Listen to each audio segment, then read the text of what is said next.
There's an Arabic expression, al-mudaththir, which means the one who is wrapped up. It comes from a chapter in the Qur'an. The story goes that after receiving his first revelation, the Prophet Muhammad, peace be upon him, was overwhelmed and shaken. He rushed home and asked his wife Khadijah to cover me, cover me. He wrapped himself in a cloak, seeking comfort from the immense weight of the experience. But the very next revelation he received started with the words, "O you who are wrapped up, arise and warn." It was a direct call to action. Get up, shake off the comfort of the blankets. Your time for rest is over. There's work to be done. We all have our moments of being al-mudaththir, don't we? We get wrapped up in our own blankets, not necessarily physical ones, but blankets of anxiety, blankets of depression, blankets of self-doubt. We feel the weight of the world, the pressures of life, the sting of our failures. And our first instinct is to pull the covers over our heads and hide. We want to disconnect, to just be left alone in our cocoon of perceived safety. The world feels too cold, too harsh, and our bed, our room, our little bubble feels like the only warm place. But just like the Prophet, peace be upon him, we all have a message to deliver, a purpose to fulfill. And we can't do that from under the covers. The command to arise and warn wasn't just for him. It's a timeless call for all of us. Now, think about the weather he was asked to face. It wasn't a bit of rain or a chilly wind. The extreme weather he faced was relentless opposition, mockery, persecution, and unimaginable human cruelty. He was called a liar, a madman, a sorcerer. People he had known his whole life turned against him. They threw stones at him. They boycotted him and his followers, leaving them to starve. This was the storm he had to walk into. Compared to that, what are our storms? A tough day at work, a mean comment online, the fear of public speaking. While our struggles are real and valid to us, putting them in perspective can give us strength. He faced the worst of humanity, not for wealth or power, but to deliver a message of hope, justice, and monotheism. His story teaches us that true strength isn't about never feeling overwhelmed. It's about what you do when you are it, about hearing that call to get up, even when every fiber of your being wants to stay hidden. You get up, you shake off the blanket of despair, and you face the day. Your warning might not be to a whole city. It might be having a difficult conversation with a loved one. It might be starting that project you've been putting off. It might be standing up for what's right in your community, or simply being a source of light and kindness in a world that often feels dark. Every one of us has a message to deliver, a purpose embedded in our very existence. The story of al-mudaththir is a powerful reminder. It's okay to feel the weight. It's okay to seek comfort. But you can't stay wrapped up forever. The world needs your voice, your talents, your unique contribution. So, when you feel like pulling the covers over your head, remember that call. Arise, the storm is waiting, but so is your purpose. Stand up and deliver your message. Thank you for watching. Don't forget to like and subscribe for more reflections. Imagine being told your life's work will involve constant attack. Not occasional criticism or the rare moment of pushback, but relentless, unending assault from every direction. People will call you insane. They'll call you a liar, a poet making things up, a sorcerer deceiving people. They'll throw literal garbage at you. They'll organize campaigns against you. They'll turn your own family against you. They'll make it their mission to humiliate you publicly and destroy your reputation. And just like the desert, conditions never let up. Like the sun never decides to take a break and be gentle for a day. These attacks will be constant. There will be no reprieve. You'll be completely covered in the dirt they throw at you. And what would be the natural human response to that kind of environment? Stay inside. Protect yourself. Close the door and wait for better conditions. If the weather outside is brutal, you don't voluntarily go out into it. You shelter in place until it passes. But Allah gave the Prophet the exact opposite instruction. Stand up and warn. Get up and deliver the message. The conditions are terrible out there. Good. Go anyway. Face it directly. Experience even more of it. Don't retreat. Don't wait for it to calm down. Go out into the storm specifically because the storm is happening. And why would anyone do something so counterintuitive? So seemingly, because declaring the greatness of Allah is more important than your comfort. The message is bigger than your safety. Your master, your Lord, is too great for you to stay home and hide from opposition. You have to go face the weather because what you're re-carrying matters infinitely more than what they're re-throwing at you. This isn't motivational speaking. This isn't a pep talk about being brave. This is the foundation of what it means to carry a message that transcends your personal interests. Now think about what happens psychologically when you engage with people who oppose you. You're having a disagreement with someone and it starts as a clash of ideas. You believe one thing, they believe another. You present your argument, they present theirs. That's fine. That's debate.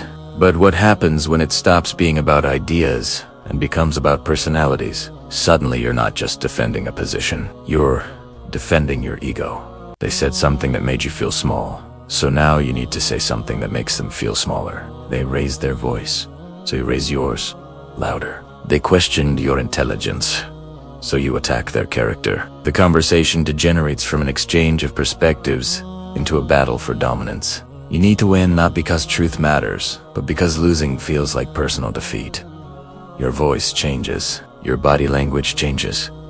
You're no longer thinking about what's right. You're thinking about how to shut them up, how to put them in their place, how to emerge victorious so you can walk away feeling bigger than you did before they challenged you.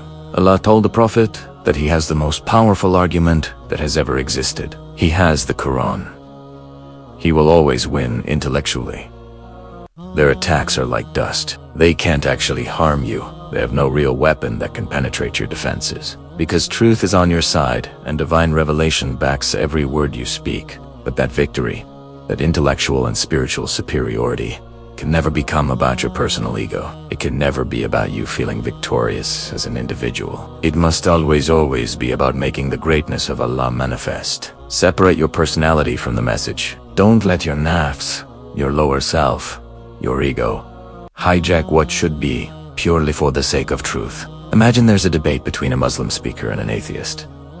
A huge crowd of Muslims is watching. The atheist makes a point, and the crowd boos. The Muslim gives a brilliant counter-argument, and everyone erupts in applause and cheers. And for just 1 second, the speaker smiles at that validation, feels that rush of personal triumph. In that single moment, it stopped being about Allah. It became about his victory, his reputation, his status in front of the crowd. And that's not acceptable. That's the contamination that has to be constantly cleansed. After teaching the Prophet this foundational principle, Allah gives him a specific instruction that operates on multiple levels simultaneously. Purify your clothes. Keep purifying your clothes. On the surface, obviously, when you go outside and get covered in dirt and filth, you come home and wash your garments. But the verse is saying so much more than that. This is imagery, describing a psychological and spiritual reality. Every time you engage in this work of calling people to truth, you encounter two types of people. Some will oppose you, others will agree with you. And both categories affect you as a human being.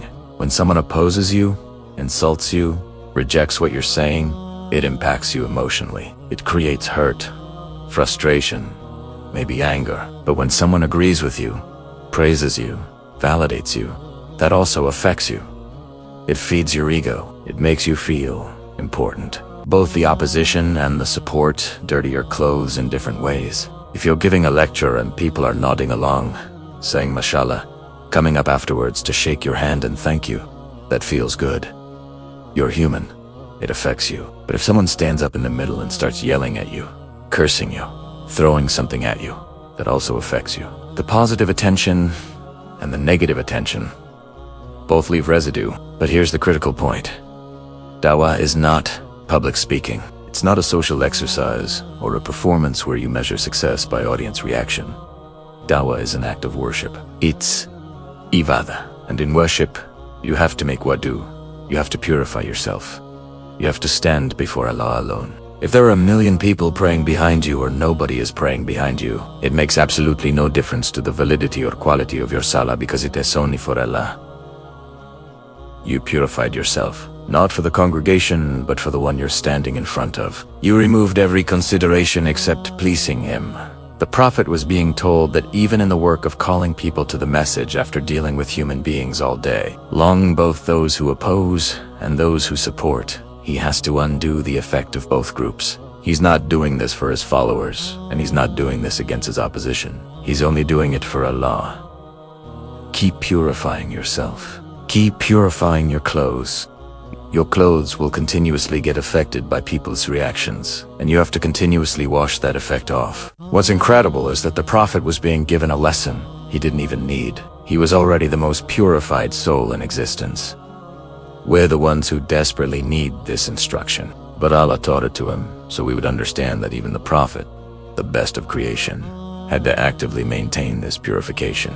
Even he could be affected by people's praise or criticism. Even he had to consciously let go of those influences and recalibrate his intention purely for the sake of Allah. If that was necessary for him, how much more necessary is it for us? But then comes the instruction that cuts even deeper. Abandon the heavy burdens. Let go of the weight you're carrying. The Arabic word used here relates to extreme heaviness, to muscle atrophy, to weight so oppressive it prevents movement. They used to describe a camel that had been sitting so long its muscles locked up and it could unstand. They described cargo so heavy you could barely lift it. They described the counterweights they hang on saddles to balance loads that were tilting dangerously to one side. The concept is always about weight that inhibits function, that stops you from doing what you're supposed to do. And the Prophet is being told that the heavy burdens that come from this work, from engaging with cruel people, from experiencing attacks and mockery and rejection, those burdens have to be continuously released. You cannot carry them forward. You have to keep letting them go. Think about something cruel someone said to you years ago. Maybe it was someone you considered a friend. They said something deeply hurtful, and even though they apologized, even though circumstances changed, even though you intellectually forgave them, every single time you see them, what do you remember? That moment. Those words. That pain. It's still there. The burden of it hasn't left. The Prophet was going out every day to call people to truth. Abu Jahl would mock him. Abu Lahab would curse him. Abu Sufyan and the other leaders of Quraysh would organize humiliation campaigns against him. All of this happened right in front of him, repeatedly, relentlessly. And when he came back the next day and saw these same people again, he'd remember what they said yesterday. You're human. You will remember. And if you remember what someone said, if you carry that memory with its emotional weight, it will affect how you behave toward them today. Will you be as kind?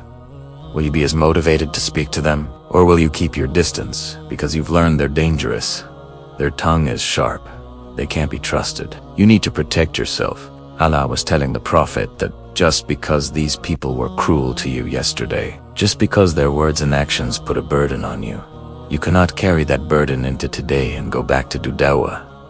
You won't be able to do it. You'll have too much baggage. Literally, physically, spiritually. Too much baggage weighing you down. You have to let the burden go. You have to speak to them as if this is the first time you're encountering them. Give Dawah like it's a fresh start, with no history, no grudges, no accumulated resentment. This is an extraordinarily high standard. Imagine you're re-standing in prayer and congregation and you realize the person next to you is someone you've been in a legal battle with for 5 years. They took you to court. You took them to court. There's ongoing litigation, money involved, reputation at stake, and now you're standing shoulder to shoulder with them in Salah. The prayer already started. What do you do? Ideally, if your best friend is standing next to you, or your worst enemy is standing next to you, it makes no difference because you're there for Allah. In court, you'll say whatever needs to be said in court. But in Salah, this person is your brother. You're standing together before the same Lord. Your personality has to disappear. Your baggage has to be let go because you in an act of worship that transcends human conflict. This was the expectation placed on the Prophet when delivering his message. The verses aren't just about the physical purity of clothes when making wudu and standing in prayer. They read about what it means to do Dawah with absolute purity of intention and freedom from emotional contamination. How you cannot be influenced by people's praise or their attacks. How you have to let go of past experiences and engage with everyone as if you're re-meeting them for the first time. If someone asks where in the Qur'an they should look to learn how to call people to Allah, the answer is study. The opening of Surah. The Prophet was just starting his mission and everything he needed to prepare himself mentally, emotionally, and spiritually for that mission is contained in these initial instructions. It all begins with understanding you're going to be covered in attacks, and it continues with the process of constant purification and release of burdens. There's another dimension to this that reveals psychological warfare at its finest. When you're wearing clean clothes, when someone sees you freshly washed and composed, What does that communicate? It means you went home. You cleaned up, you recharged, you refreshed yourself, and now you're back. But if you show up still wearing the same dirty clothes from yesterday, covered in the same grime, people immediately know you haven't recovered. They can see you're still impacted, still shaken, still affected by what happened. When someone comes to the Prophet and attacks him, insults him, humiliates him in a way that metaphorically dirties his clothes, and then the Prophet shows up the next day completely composed, acting as if nothing happened, what does that do to the attacker? It frustrates them completely. They thought they landed a blow. They thought they caused damage.